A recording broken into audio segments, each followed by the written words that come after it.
Hello दोस्तों, नमस्कार। आज हम लोग क्लास 12 के जो हिस्ट्री का जो है चैप्टर नंबर 2 है, मौर्य काल से गुप्त काल तक का राजनीतिक एवं आर्थिक इतिहास, उसका जो है ऑब्जेक्टिव प्रश्नों को हम लोग वन लाइनर फॉर्म में देखेंगे। यह वीडियो 12th के बोर्ड एग्ज़ाम के साथ साथ सभी कॉम्पिटिटिव एग्ज़ाम के लिए जो है काफ़ी हेल्पफुल रहने वाला है, क्योंकि जितने भी कॉम्पिटिटिव एग्ज़ाम हैं होते हैं, इन जो 12th का इतिहास है उससे जो है बहुत सारे प्रश्न पूछे जाते हैं। बहुत सारे क्या, बहुत ज़्यादा ही प्रश्न 12th के इतिहास से आते हैं। तो चलिए शुरू करते हैं आज का ये वीडियो। यदि उससे पहले आप हमारे चैनल पर नए हैं तो कृपया चैनल को सब्सक्राइब करके बेल आइकन को जरूर दबाएं और हमें सपोर्ट करें। चलिए, पहला कहता है वेदों की संख्या 4 है, यानी वेद जो है कितना है, वेद की संख्या जो है टोटल 4 है। वेद की संख्या कितना है, 4 है। तो कौन कौन वेद है? ऋग्वेद है, सामवेद है, यजुर्वेद है और अथर्ववेद है। ये सभी वेद हैं, ठीक है। ये इसके बाद ऋग्वेद, सामवेद और यजुर्वेद जो है मिल के क्या कहलाते थे? त्रियु कहलाते थे। क्या कहलाते थे? त्रियु कहलाते थे, ठीक है। उसके बाद आगे देखते हैं, पुराणों की संख्या कितना है? 18 है। पुराणों की संख्या कितना है? 18 है। आगे है प्राचीन भारतीय इतिहास की 2 महाकाव्य है। तो वो जो 2 महाकाव्य है कौन कौन है? एक है रामायण और दूसरा है महाभारत। यानी प्राचीन भारतीय इतिहास के जो 2 महाकाव्य हैं कौन कौन है? रामायण और महाभारत। आगे है अर्थशास्त्र के लेखक कौटिल्य है। कौटिल्य का अन्य नाम क्या था? चाणक्य था। कौटिल्य और चाणक्य का अन्य नाम क्या था? विष्णुगुप्त भी था। विष्णुगुप्त जो है चाणक्य का और अन्य नाम है। उसके बाद चाणक्य के बारे में जान लेते हैं। चाणक्य जो है चंद्रगुप्त मौर्य का गुरु और प्रधानमंत्री था, ठीक है। ये चाणक्य के बदौलत ही जो है चंद्रगुप्त मौर्य जो है मगध की गद्दी पर जो है अपना राज स्थापित कर पाया था। आगे देखते हैं, आगे है अर्थशास्त्र जो है चाणक्य के द्वारा जो लिखा गया अर्थशास्त्र पुस्तक है, ये मौर्यकालीन राजनीतिक इतिहास की जानकारी के एक सर्व महत्वपूर्ण स्रोत है। यानी चाणक्य के द्वारा जो अर्थशास्त्र है उसका संबंध किससे है? राजनीति से है। तो ये अर्थशास्त्र जो है मौर्यकालीन राजनीतिक इतिहास की जानकारी देने का एक महत्वपूर्ण स्रोत है। आगे देख लेते हैं वेदांग। वेदांगों की संख्या कितना है? 6 है। वेदांग कितने हैं? 6 है। ये वेदांग कौन कौन है? शिक्षा है, कल्प है, व्याकरण है, निरुक्त है, छंद है और क्या? ज्योतिष है। ये सभी क्या 6 क्या है? वेदांग है। आगे देखते हैं, पॉइंट है त्रिपिटक का संबंध बौद्ध धर्म से। यानी त्रिपिटक जो है बौद्ध धर्म से संबंधित है। त्रिपिटक का संबंध किस धर्म से है? बौद्ध धर्म से। ये त्रिपिटक होता है क्या है? तो बौद्ध धर्म में जो है 3 पुस्तक है ना। पहला है सूत पिटक, उसके बाद विनय पिटक और अभिधम्म पिटक। ये तीनों पिटक जो है मिल के जो है क्या कहलाते हैं? त्रिपिटक कहलाते हैं। यानी त्रिपिटक का संबंध जो है बौद्ध धर्म से है। आगे देखते हैं, पतंजलि के महाभाष्य से मौर्य काल की जानकारी मिलती है। यानी पतंजलि के द्वारा जो है क्या लिखा गया है? ये महाभाष्य का जो लेखक कौन है? पतंजलि है, जिससे क्या होता है? मौर्य काल की जानकारी मिलती है। अगला देखते हैं, पुरातात्विक स्रोतों के तहत शिलालेख, अभिलेख, गुहालेख, मुद्राएं, स्मारक, मूर्ति एवं चित्रकला इत्यादि आते हैं। यानी पुरातत्व के अंतर्गत जो है किसको शामिल किया गया है? शिलालेख को शामिल किया गया है, अभिलेख को शामिल किया गया है, गुहालेख को, मुद्राएं को, स्मारक को और मूर्ति को और क्या है? चित्रकला को शामिल किया गया। किसके अंतर्गत? पुरातत्व स्रोतों के अंतर्गत। आगे देख लेते हैं, अर्थशास्त्र एवं इंडिका से मौर्य वंश के बारे में जानकारी मिलती है। अर्थशास्त्र का लेखक बता दिए क्या है? चाणक्य है। अर्थशास्त्र का लेखक कौन है? चाणक्य है। जबकि इंडिका के लेखक कौन है? मेगास्थनीज है। इंडिका के लेखक कौन है? मेगास्थनीज है। उसके बाद देख लेते हैं, महाजनपदों की संख्या 16 थी। यानी प्राचीन काल में जो है महाजनपदों की संख्या कितनी थी? 16 थी। इन महाजनपदों का जो हम लोग एक शॉर्ट वीडियो में डाल के देंगे वीडियो पे, आप जो है देख लीजिएगा। उसके बाद क्या? 16 महाजनपदों में सबसे शक्तिशाली जनपद कौन था? मगध था। यानी इन 16 महाजनपदों में जो है सबसे शक्तिशाली महाजनपद कौन था? जनपद कौन था? ये मगध था। यानी जिसका गद्दी पे जो है धनानंद शासन कर रहा था और धनानंद को जो हरा के जो है चंद्रगुप्त मौर्य जो है मगध की गद्दी पे अपना शासन स्थापित किया था। आगे देखते हैं, मौर्य काल के टकसाल का प्रधान लक्षणाध्यक्ष कहलाता है। यानी मौर्यकालीन जो टकसाल का अध्यक्ष होता था उसको क्या कहा जाता था? लक्षणाध्यक्ष कहा जाता था। आगे देखते हैं, मौर्य वंश का सर्वाधिक महान शासक कौन हुआ? अशोक हुआ। मौर्य वंश का सर्वाधिक महान शासक कौन हो गया? अशोक। यानी मौर्य वंश का संस्थापक हो गया चंद्रगुप्त मौर्य। उसके बाद उसका बेटा हो गया क्या? बिंदुसार। बिंदुसार का बेटा क्या हो गया? अशोक। अशोक जो है मौर्य वंश का जो है तीसरे नंबर का शासक था। आगे है, अर्थशास्त्र की रचना 4वीं शताब्दी ईसा पूर्व में हुई थी। यानी अर्थशास्त्र जो है यानी चाणक्य के द्वारा लिखा गया पुस्तक है, इसका जो रचना काल है कब है? 4वीं शताब्दी ईसा पूर्व। ठीक है, आगे देखते हैं, समुद्रगुप्त को यूरोप का नेपोलियन, यानी सॉरी यहाँ यूरोप का नेपोलियन नहीं होगा, ये होगा भारत का नेपोलियन। समुद्रगुप्त को जो है भारत का नेपोलियन कहा जाता है। समुद्रगुप्त को भारत का नेपोलियन कहा जाता है। आगे है, मगध की राजधानी पाटलिपुत्र थी। पाटलिपुत्र जो है वर्तमान में इसका नाम क्या हो गया? पटना। पटना का जो प्राचीन नाम क्या था? पाटलिपुत्र। यानी मगध की राजधानी कहाँ थी?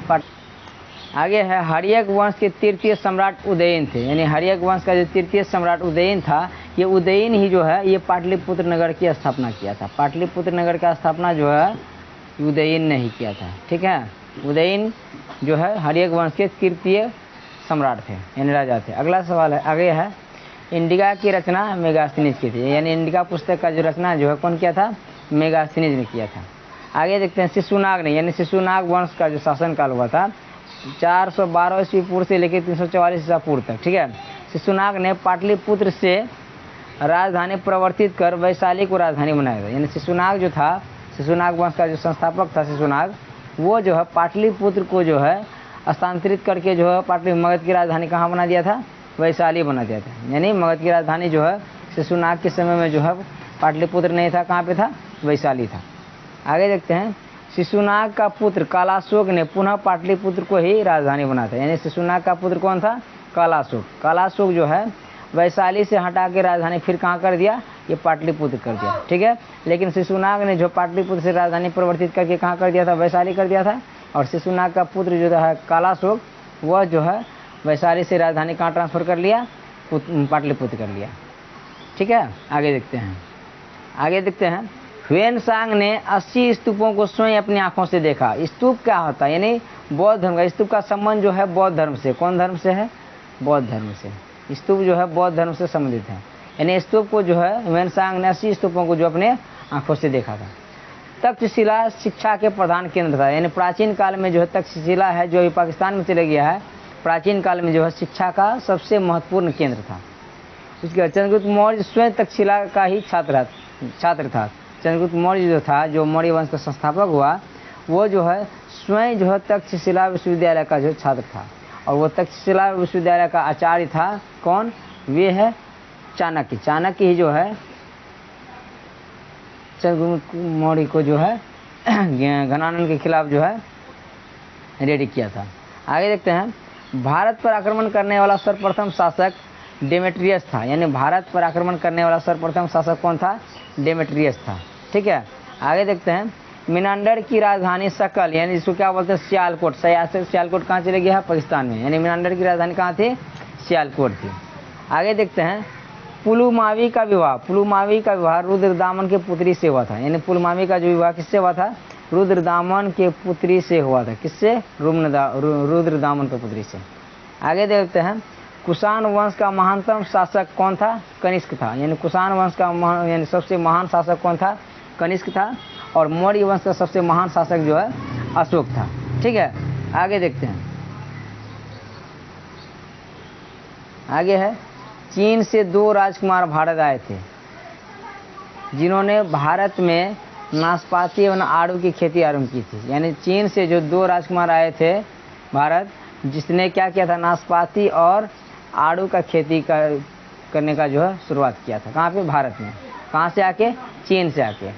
आगे देखते हैं, कनिष्क ने कश्मीर में कनिष्कपुर नगर बसाया था। कनिष्क ने कश्मीर में जो है कनिष्कपुर नामक नगर को बसाया था। आगे देखते हैं, कनिष्क बौद्ध धर्म का अनुयायी था। कनिष्क जो है किस धर्म का अनुयायी था? बौद्ध धर्म का अनुयायी था। आगे देखते हैं, कश्मीर के कुंडल वन में चतुर्थ बौद्ध संगीति का आयोजन हुआ था। यानी कश्मीर के कुंडल वन में जो है कौन सा बौद्ध संगति हुआ था? चतुर्थ बौद्ध संगति का आयोजन किया गया। किसके शासनकाल में?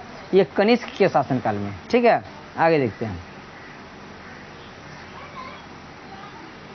आगे है, आर्यभट्ट ने सर्वप्रथम बताया कि पृथ्वी गोल है। यानी हमारे जो है बिहार के जो है एक महान गणितज्ञ जो है खगोल शास्त्री, उन्होंने बताया था कि पृथ्वी क्या है? गोल है। ठीक है, आर्यभट्ट का जन्म जो कहाँ पे हुआ? पटना की राजधानी, बिहार की राजधानी पटना में हुआ था। आगे देखते हैं, गुप्तकालीन गणितज्ञ आर्यभट्ट थे। यानी आर्यभट्ट जो है किस काल के गणितज्ञ थे? यानी गुप्त काल के। गुप्त काल में जो है आर्यभट्ट गणितज्ञ थे। आगे देखते हैं, आर्यभट्ट पटना के रहने वाले थे। यानी पहले ही बता दिए आर्यभट्ट का जन्म जो है पटना में हुआ था। ठीक है, वो पटना के रहने वाले थे। जो पटना क्या है? बिहार की राजधानी। पटना क्या है? हमारे बिहार की राजधानी है। ठीक, आगे देखते हैं, आर्यभट्ट ने आर्यभट्टियम ग्रंथ लिखा था। यानी आर्यभट्ट जो है आर्यभट्टियम नामक जो है ग्रंथ लिखा था। आगे देखते हैं, आर्यभट्ट को ही क्षेत्रमिति, ज्यामिति और त्रिकोणमिति का जन्मदाता माना था। आर्यभट्ट जो है एक महान गणितज्ञ होता है। उन्होंने क्षेत्रमिति, ज्यामिति और त्रिकोणमिति का जो है जन्मदाता माना जाता है। ठीक है, आगे देखते हैं,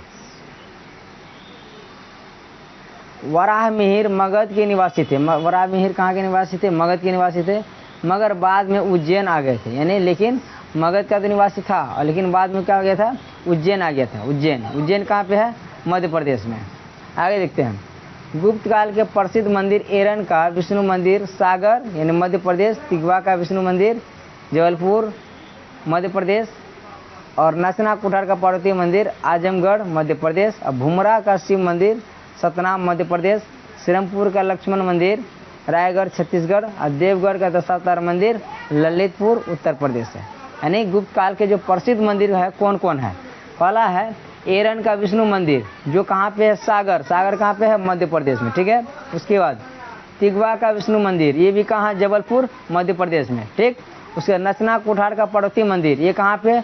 अजयगढ़ मध्य प्रदेश में। ठीक है, उसके बाद भुमरा का शिव मंदिर कहाँ पे है? सतना मध्य प्रदेश में। ठीक है, सिरपुर का लक्ष्मण मंदिर कहाँ पे है? रायगढ़ छत्तीसगढ़ में। रायगढ़ जो है छत्तीसगढ़ की राजधानी है। उसके बाद देवगढ़ का दशावतार मंदिर कहाँ पे है? ललितपुर कहाँ पे है?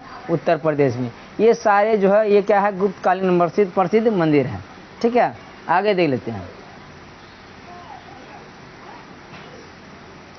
मगध की प्राचीन राजधानी राजगीर जिसको क्या कहा था? राजगिरी राजाओं का घर है। यानी मगध की प्राचीन राजधानी जो है कहाँ थी? राजगिरी थी। राजगीर को ही क्या कहा था? राजगिरी कहा जाता था।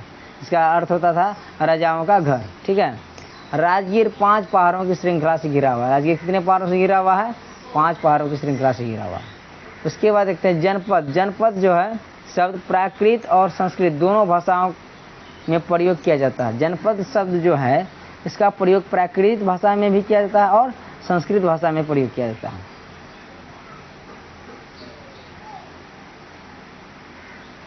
आगे देखते हैं, मौर्य प्रशासन 4 भागों में बटा हुआ था। मौर्य प्रशासन जो कितने भागों में बटा हुआ था? 4 भागों में बटा हुआ था। उसके बाद आगे देखते हैं, स्तंभ लेख की संख्या कितना है? 6 है। गुहा लेख की संख्या कितना है? 3 है। स्तंभ लेख की संख्या कितना है? 6 है। और गुहा लेख की संख्या कितना है? 3 है। आगे देख लेते हैं, आगे है 510 ईस्वी में सती प्रथा के साक्ष्य वाला प्रथम अभिलेख एरन सागर में स्थित है। यानी सती प्रथा का जो प्रथम साक्ष्य मिला था कहाँ पे मिला था? एरन अभिलेख, सागर का एरन अभिलेख जो मध्य प्रदेश में स्थित है वो कब मिला था? 510 ईस्वी। ठीक है, उसके बाद समस्त भारत ही नहीं एशिया एवं यूरोप में सर्वप्रथम हुनों को परास्त करने का श्रेय स्कंदगुप्त शासक को जाता है। यानी समस्त भारत ही नहीं एशिया और यूरोप में सर्वप्रथम हुनों को परास्त करने वाला शासक कौन था? वो था स्कंदगुप्त। कौन था? स्कंदगुप्त। यानी एशिया यूरोप के जो है हुनों को पराजित करने वाला जो प्रथम शासक कौन था? स्कंदगुप्त था।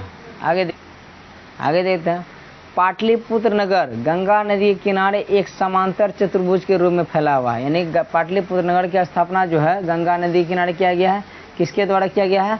ये उदयन के द्वारा किया गया है। ठीक है, एक समांतर चतुर्भुज के रूप में फैला हुआ है पाटलिपुत्र नगर। आगे देखते हैं, गुप्त सम्राट चंद्रगुप्त द्वितीय के समय पाटलिपुत्र आने वाला चीनी यात्री फाहियान था। यानी गुप्त सम्राट चंद्रगुप्त द्वितीय के शासनकाल में जो चीनी यात्री कौन आया था? फायान आया था। फायान जो है किस शासक के काल में जो भारत आया था, वो आया था चंद्रगुप्त द्वितीय के शासनकाल में।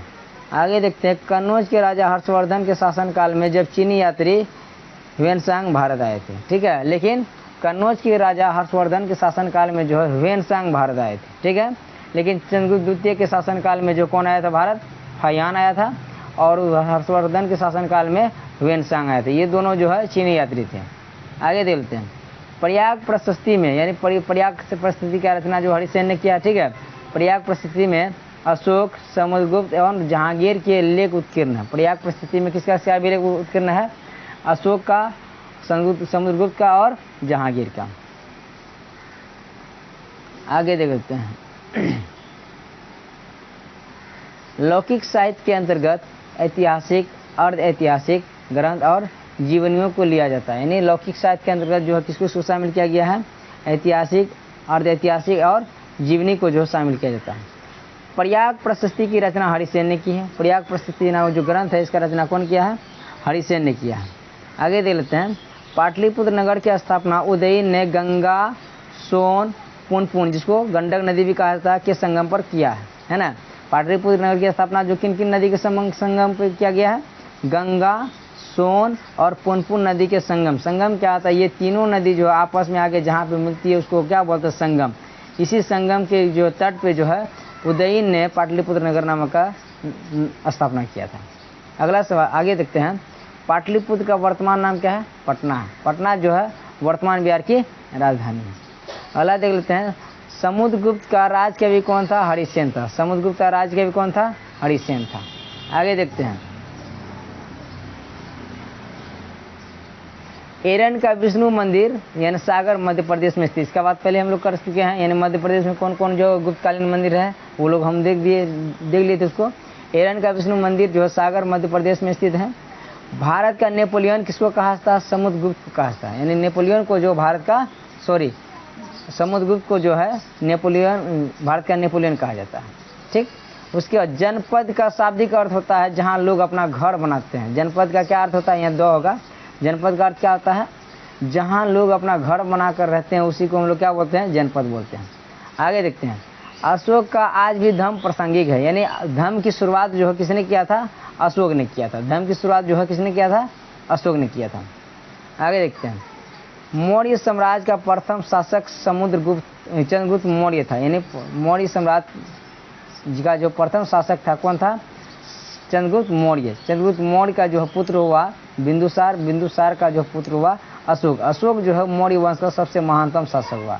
और मौर्य वंश का संस्थापक जो है चंद्रगुप्त मौर्य को माना जाता है। ठीक है, आगे देखते हैं, कनिष्क का राज्यारोहण 78 ईस्वी में हुआ था। यानी कनिष्क का जो राज्यारोहण हुआ, यानी कनिष्क जो गद्दी पे बैठा था, कब बैठा था, 78 ईस्वी में। ठीक है, आगे देखते हैं, अशोक मौर्य वंश का शासक था। अशोक किस वंश का शासक था, मौर्य वंश का शासक था। आगे देख लेते हैं, हर्यक वंश के संस्थापक बिंबिसार ने मगध साम्राज्य की सर्वप्रथम स्थापना की थी। यानी मगध साम्राज्य की सर्वप्रथम स्थापना कौन किया था, हर्यक वंश के संस्थापक कौन, बिंबिसार। एक होता है बिंदुसार, बिंदुसार जो है जिसका संबंध जो है मौर्य वंश से है, जबकि बिंबिसार ये है हर्यक वंश के संबंधित है, जो हर्यक वंश का संस्थापक है। बिंदुसार जो है मौर्य वंश का दूसरा शासक हुआ। आगे देखते हैं, बिंबिसार 15 वर्ष की उम्र में ही गद्दी पर बैठे थे। बिंबिसार जो है हर्यक वंश का संस्थापक जो बिंबिसार है वो 15 वर्ष की आयु में ही जो है मगध की गद्दी पर बैठा था। अब मगध का स्थापना कौन किया था, बिंबिसार नहीं किया था। बिंबिसार की पत्नी कौन कौन है देख लेते हैं। बिंबिसार की पत्नी कौशल देवी, चेलना, खेमा, ये सब जो है बिंबिसार की पत्नी था। उसके बाद कौशल राज की पुत्री का नाम कौशल देवी था। यानी कौशल राज की पुत्री का नाम क्या था, कौशल देवी था। जो कौशल देवी किसका था, पत्नी बिंबिसार का। आगे देख लेते हैं, बिंबिसार के पुत्र का नाम अजातशत्रु था। बिंबिसार के पुत्र का नाम जो है अजातशत्रु था। ये अजातशत्रु जो है अपने पिता बिंबिसार की हत्या करके जो है मगध की गद्दी पर बैठा था। इसलिए हर्यक वंश को जो है पितृहंता वंश के नाम से भी जाना जाता है। इसमें जो है एक पुत्र अपने पिता को जो है मार के जो है मगध की गद्दी पर बैठा था, इसलिए इसको जो पितृहंता वंश के नाम से भी जाना जाता है। आगे देखते हैं, फूट डालकर विजय प्राप्त करने का कार्य सर्वप्रथम अजातशत्रु ने किया था। यानी फूट डालकर जो है विजय प्राप्त करने की नीति जो है सबसे पहले कौन अपनाया था, ये अजातशत्रु ने अपनाया था। अजातशत्रु हर्यक वंश का दूसरा शासक था। ठीक है, जीवक वैद्य हर्यक वंश के काल में था, यानी जीवक वैद्य जो है किस काल में रहता था? हर्यक वंश के शासन काल में रहता था। मद्र देश की राजकुमारी क्षेमा थी, मद्र देश की राजकुमारी क्षेमा थी जो बिंबिसार की पत्नी थी। ठीक, आगे देखते हैं। अजातशत्रु के पुत्र का नाम उदयन था, ये अजातशत्रु का पुत्र ही उदयन था जिन्होंने पाटलिपुत्र नामक जो है नगर की स्थापना किया था। ठीक है, ये कौन था? उदयन ही था जिन्होंने पाटलिपुत्र यानी पटना नगर के जो स्थापना किया था। अजातशत्रु का पुत्र था कौन? उदयन। ठीक है, आगे देखते हैं। मौर्य वंश के संस्थापक चंद्रगुप्त मौर्य थे, मौर्य वंश के संस्थापक कौन थे? चंद्रगुप्त मौर्य थे। आगे देखते हैं। कालिदास चंद्रगुप्त द्वितीय के समकालीन थे, यानी कालिदास जो है चंद्रगुप्त मौर्य के समकालीन थे, यानी चंद्रगुप्त मौर्य के जो है समय में चंद्रगुप्त द्वितीय, मौर्य नहीं द्वितीय, चंद्रगुप्त द्वितीय के जो है समकालीन थे, चंद्रगुप्त द्वितीय के शासन काल में रहते थे। आगे देखते हैं। अखिल भारतीय साम्राज्य की स्थापना चंद्रगुप्त मौर्य ने किया था, अखिल भारतीय साम्राज्य की जो स्थापना कौन किया था? चंद्रगुप्त मौर्य ने किया था। चंद्रगुप्त मौर्य के पुत्र का नाम बिंदुसार था, बिंदुसार के पुत्र का नाम अशोक था, इसकी चर्चा हम लोग पहले कर लिए थे। अशोक मौर्य वंश का तीसरा शासक था। अशोक की पत्नियां कौन कौन थी? तिष्यारक्षिता था, अशोक की पत्नी का नाम क्या था? तिष्यारक्षिता देवी। ठीक है, करुवाकी, उसके असंधि मित्रा और पद्मावती था। ठीक है, अशोक का पुत्र का नाम क्या था? महेंद्र था, अशोक का पुत्र का नाम क्या था? महेंद्र था, और पुत्री का नाम क्या था? संघमित्रा था। अशोक ने बौद्ध धर्म के प्रचार प्रसार के लिए अपने पुत्र और पुत्री को जो है श्रीलंका भेजा था। आगे देख लेते हैं, आगे देख लेते हैं। महेंद्र के माँ का नाम क्या था? देवी था, महेंद्र का माँ का नाम क्या था? देवी था। ठीक है, अशोक के पिता का नाम बिंदुसार था, अशोक का जो पिता का नाम क्या था? बिंदुसार था, और अशोक के पुत्री का नाम क्या था? संघमित्रा। पुत्र का नाम महेंद्र और पुत्री का नाम संघमित्रा, और अशोक का पिता का नाम क्या था? बिंदुसार। आगे देख लेते हैं। 13वें शिलाभिलेख में अशोक द्वारा कलिंग विजय का पता चलता है, यानी अशोक का जो 13वें शिलालेख है उसमें जो है कलिंग विजय का वर्णन किया गया है। ये कलिंग विजय के उपरांत ही जो है अशोक ने बौद्ध धर्म को अपना के जो है अस्त्र शस्त्र जो है सब चीज़ त्याग दिया था। ठीक है, आगे देख लेते हैं। अशोक को प्रियदर्शी भी कहा जाता है, यानी अशोक का जो उपनाम क्या है? प्रियदर्शी, देवनाम प्रियदर्शी जो है अशोक का उपनाम है। आगे देखते हैं। प्राचीन भारत में अभिलेख की शुरुआत अशोक शासक ने की थी, यानी प्राचीन काल में जो अभिलेख लिखने का शुरुआत किया था ये कौन किया था? अशोक ने ही किया था। आगे देखते हैं। गुरुजन एवं मासिक, गुर्जन नहीं होगा, यहाँ गुर्जरा होगा। ठीक है, यहाँ पे क्या होगा? गुर्जरा, गौरसू का जोप रेबरा, गुर्जरा। गुर्जरा एवं मासिक अभिलेख में अशोक का नाम मिलता है, यानी गुर्जरा और मासिक अभिलेख में जो अशोक का नाम क्या मिलता है? अशोक मिलता है। ठीक है, आगे देख लेते हैं। अपने स्वयं के खर्चे से सुदर्शन झील की मरम्मत रुद्रदामन ने करवाई थी, यानी अशोक यानी अपने जो पैसा से जो है सुदर्शन झील का जो है मरम्मत कौन करवाया था? रुद्रदामन ने करवाया था। ठीक है, ये सुदर्शन झील का निर्माण कौन कराया था? चंद्रगुप्त मौर्य का शासक ये क्या कहते हैं? चंद्रगुप्त मौर्य ने करवाया था। आगे देखते हैं। समस्त भारत में ही नहीं एशिया और यूरोप में सर्वप्रथम होनो को प्राप्त करने का श्रेय किसको जाता है? स्कंदगुप्त को जाता है। ये सवाल जो फिर से रिपीट हो गया है। यूरोप का जो यहाँ पे भी क्या हो गया? भारत होगा। भारत का समुद्र नेपोलियन किसको कहा जाता है? समुद्रगुप्त को कहा जाता है। ठीक है, अब आगे देखते हैं। प्रभावती गुप्त अभिलेख में भूमिदान का उल्लेख मिलता है, यानी भूमिदान का उल्लेख किस में मिलता है? प्रभावती गुप्त अभिलेख में मिलता है। आगे देखते हैं। समुद्रगुप्त के पुत्र का नाम चंद्रगुप्त द्वितीय था, यानी समुद्रगुप्त के पुत्र का नाम क्या था? चंद्रगुप्त द्वितीय था। आगे देखते हैं।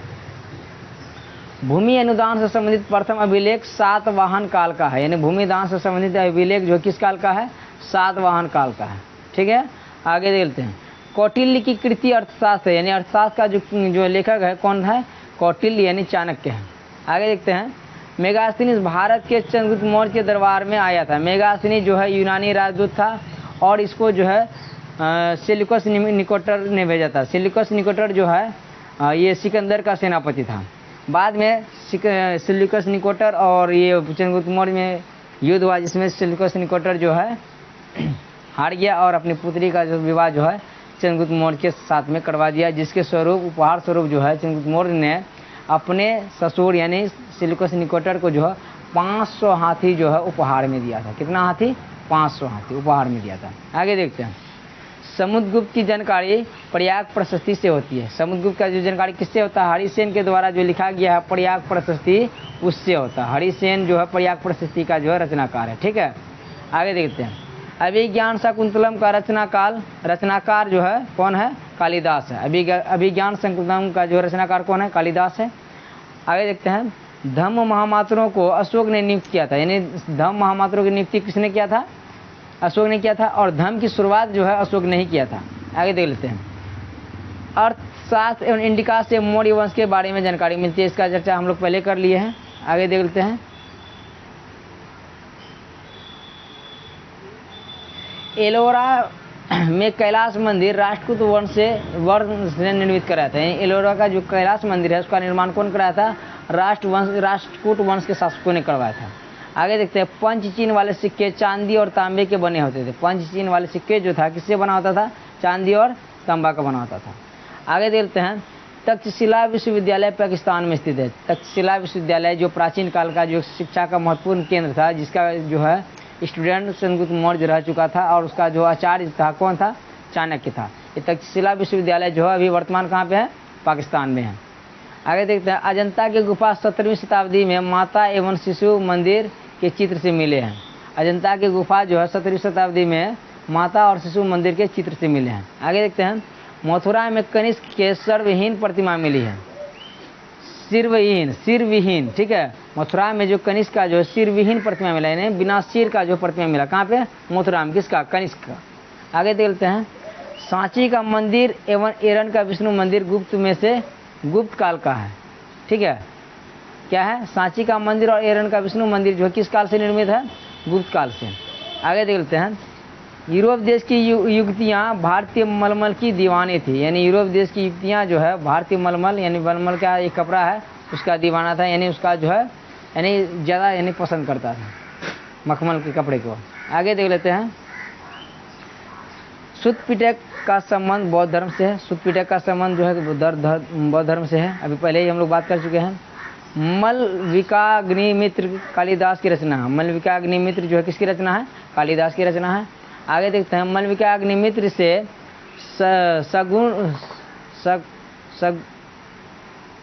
शुंग होगा, यहाँ पे गलती हो गया, क्या हो गया? शुंग होगा यहाँ पे, यानी शुंग कालीन, यानी मल्लिकाग्निमित्र से जो है शुंग कालीन इतिहास की जानकारी मिलती है। आगे देखते हैं। बौद्ध परंपरा के अनुसार अशोक ने 84,000 स्तूप का निर्माण कराए थे, यानी बौद्ध परंपरा के अनुसार जो है अशोक जो है कितने स्तूप का निर्माण कराया था?